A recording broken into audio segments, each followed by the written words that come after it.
গরমের সময় পেট ভালো রাখতে আর মুখে স্বাদ আনতে আমরা নানা রকমভাবে ডাল বানিয়ে থাকি, যেমন লাউ ডাল, পেঁপে ডাল, তেঁতো ডাল বা আম ডাল, এগুলো বানাই।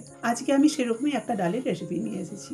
নমস্কার বন্ধুরা, আজকে আমি পুঁই শাক দিয়ে কাঁচা মুগ ডালের রেসিপি নিয়ে এসেছি। পুঁই শাক হলো, এতে ডাঁটা দেবো না, শুধুমাত্র কচি পুঁই পাতা দিয়ে ডালটা বানাবো, যেটা খেতে যেমন ভালো হবে, পেটও ঠান্ডা রাখবে। প্রথমে মুগ ডালটাকে ভিজিয়ে নিতে হবে। আমি একটা বাটির মধ্যে 2 মুঠ মতো মুগ ডাল নিয়ে ভালো করে ধুয়ে 1 ঘন্টা আগে থেকেই ভিজিয়ে রেখেছি। তারপর অন্য একটা বাটির মধ্যে 1 গাছি পুঁই পাতা নিয়েছি। পুঁই পাতাগুলোকে ভালো মতো করে বেছে তারপরে ধুয়ে নিয়েছিলাম। এতে কিন্তু কচি কচি পুঁই পাতাই নিতে হবে। এবারে শাকগুলোকে কুচিয়ে নেব। ছুরি বা বটির সাহায্যে একদম ছোট ছোট করে কুচিয়ে নিতে হবে। পুঁই শাকের প্রকৃতি হচ্ছে ঠান্ডা, আর কাঁচা মুগ ডালও খুব ঠান্ডা। তাই এই প্রচণ্ড গরমে সপ্তাহে যদি 2-1 দিন পুঁই ডাল বানিয়ে খাওয়া যায়, তাতে পেট ঠান্ডা থাকবে আর শরীরও সতেজ থাকবে। পুঁই শাককে কেটে ধুলে ভেন্ডির মতো হরহরে হয়ে যায়, সেজন্য প্রথমে আমি 2-3 বার ভালো মতো করে জল পাল্টে ধুয়ে নিয়েছিলাম। শাকগুলো কাটা হয়ে গেছে, এবারে একটা বাটির মধ্যে তুলে নেব। তারপরে ডালে দেওয়ার জন্য একটা মাঝারি মাপের টমেটো নিয়েছি, এটাকেও ছোট ছোট টুকরো করে কেটে নেব। এই ডালের মধ্যে টমেটো দিলে ডালের স্বাদ বাড়ে, খেতেও ভালো লাগে। আমি টমেটোর বীজ বাদ দিয়েই রান্না করি, তাই ছুরির সাহায্যে বীজগুলোকে বার করে তারপরে কেটে নেব। আপনাদের যদি কোনো প্রবলেম না থাকে তাহলে নাও ফেলতে পারেন, তবে ফেলে দিলেই ভালো। এখনকার টমেটো সেদ্ধ হতে একটুখানি দেরি লাগে, সেজন্য একদম ছোট ছোট টুকরোতে কেটে নিচ্ছি। টমেটো কেটে তুলে নেওয়ার পর এবার আমি 1 ইঞ্চি মতো আদাকে ছুলে নিয়েছি, এটাকেও ছুরির সাহায্যে একদম মিহি করে কুচিয়ে নেব। চাইলে আদাটাকে আপনারা আধা বাটাও করে নিতে পারেন। ডালটা আমি সম্পূর্ণ নিরামিষ বানাবো, তাই এর মধ্যে শুধুমাত্র আদা কুচি দিচ্ছি। আপনারা চাইলে এর মধ্যে 2-4 কোয়া রসুনও কুচি করে দিতে পারেন। এবার তারই সাথে আমি 2টো কাঁচা লঙ্কা নিয়েছি, এটাকেও একটুখানি মোটা মোটা টুকরো করে কেটে নেব। টমেটো, আদা আর লঙ্কা কেটে আমি একটা প্লেটের মধ্যে তুলে নিয়েছি। এবার রান্নাটা বসাবো। প্রথমে ডালটাকে সেদ্ধ করে নিতে হবে, সেজন্য গ্যাসে কড়াই বসিয়ে এর মধ্যে আমি জল শুদ্ধই ডালটা দিয়ে দিলাম। তার সাথে ওই বাটি মেপে 2 বাটি মতো জল দিচ্ছি। এবার পরিমাণ মতো নুন দিয়ে ডালটাকে খুব ভালো মতো করে সেদ্ধ করে নিতে হবে। ডাল ফুটে ওঠার পর ওপরে ফেনাটাকে আমি তুলে ফেলে দিয়েছি। এবার একটা ঢাকা চাপা দিয়ে জাল কম করে একদম ডালটাকে গলিয়ে নিতে হবে।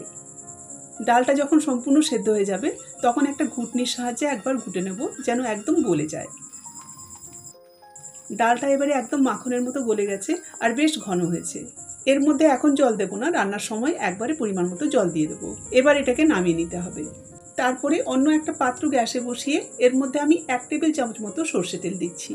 তেল গরম হলে ফোড়ন দেব 1/2 চা চামচ মতো গোটা জিরে আর 2টো শুকনো লঙ্কা। শুকনো লঙ্কাগুলোকে 2 টুকরো করে দিয়ে দিলাম। এবার 2-3 সেকেন্ড মতো ফোড়নটাকে নেড়ে নিয়ে এর মধ্যে কুচিয়ে রাখা আদা আর কাঁচা লঙ্কাটা দিয়ে দেবো। তারপর ফোড়নের সাথে আদা আর কাঁচা লঙ্কা কুচিকে বেশ ভালো মতো করে ভেজে নিতে হবে। বেশ লালচে করে ভাজা হয়ে গেছে, এখন আমি এর মধ্যে টমেটো কুচিটা দিয়ে দেবো। সাথে দিয়ে দিচ্ছি 1/2 চা চামচ মতো জিরে গুঁড়ো আর 1/2 চা চামচ মতো হলুদ গুঁড়ো আর 2 চিমটি মতো নুন দিয়ে দিলাম, যাতে টমেটোটা নরম হয়ে তাড়াতাড়ি সেদ্ধ হয়ে যায়। টমেটো দেওয়ার পর এবার বেশ কিছুক্ষণ ভেজে নিতে হবে। নুন দেওয়ার ফলে টমেটো থেকে যে জলটা ছেড়েছিল সেটা শুকনো হয়ে গেছে আর টমেটো বেশ গলে গেছে। এখন এর মধ্যে আমি পুঁই শাকটা দিয়ে দেবো। তারপরে জাল কম করে বেশ কিছুক্ষণ শাকটাকে ভেজে নিতে হবে। এমনিতে পুঁই শাক অন্য শাকের থেকে সেদ্ধ হতে একটু বেশি সময় লাগে, তাই জালটাকে কম করে কিছুক্ষণ ভেজে নিতে হবে। কিছুক্ষণ নাড়ার পর শাক যখন নরম হয়ে আসবে, তখন এটাকে ঢাকা দিয়ে আরও 2-3 মিনিট মতো কম আঁচে রান্না করে নিতে হবে, যাতে সম্পূর্ণভাবে সেদ্ধ হয়ে যায়। তারপর ঢাকা খুলে একটুখানি নাড়াচাড়া করে নেব।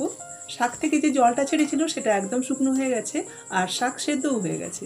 পুঁই শাক সেদ্ধ হয়ে গেলে রঙটা বেশ কালচে হয়ে যায়। এই যে দেখুন, শাকের রঙ একদম পাল্টে গেছে। এখন আমি এর মধ্যে সেদ্ধ করে ডালটা দিয়ে দেবো। ডাল দিয়ে কড়াইটা ধুয়ে আরও 1 বাটি মতো জল দিয়ে দিচ্ছি।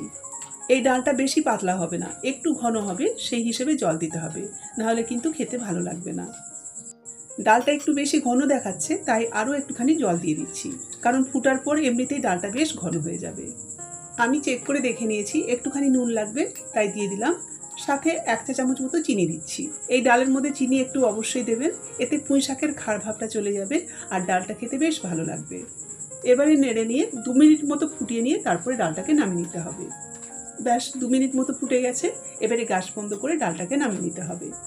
নামানোর সময় আপনারা চাইলে এর মধ্যে খানিকটা ঘি ছড়িয়েও নামাতে পারেন, তবে আমি আর দিচ্ছি না, এটা এমনি খেতে বেশ লাগবে। গরম ভাতের সাথে ডালটা তো খেতে অবশ্যই ভালো লাগে, তাছাড়া রুটি পরোটাতেও কিন্তু আপনারা এটা খেতে পারেন, খেতেও ভালো হবে আর পেটেও ভালো থাকবে। আপনারা বাড়িতে ট্রাই করে দেখুন, আর কেমন হলো কমেন্ট করে জানান। ভিডিও ভালো লাগলে চ্যানেলটাকে সাবস্ক্রাইব করে পাশে থাকার অনুরোধ রইল। ফিরে আসছি আবার নতুন কোনো রেসিপি নিয়ে, ততক্ষণ সকলে খুব ভালো থাকুন, নিজের খেয়াল রাখুন।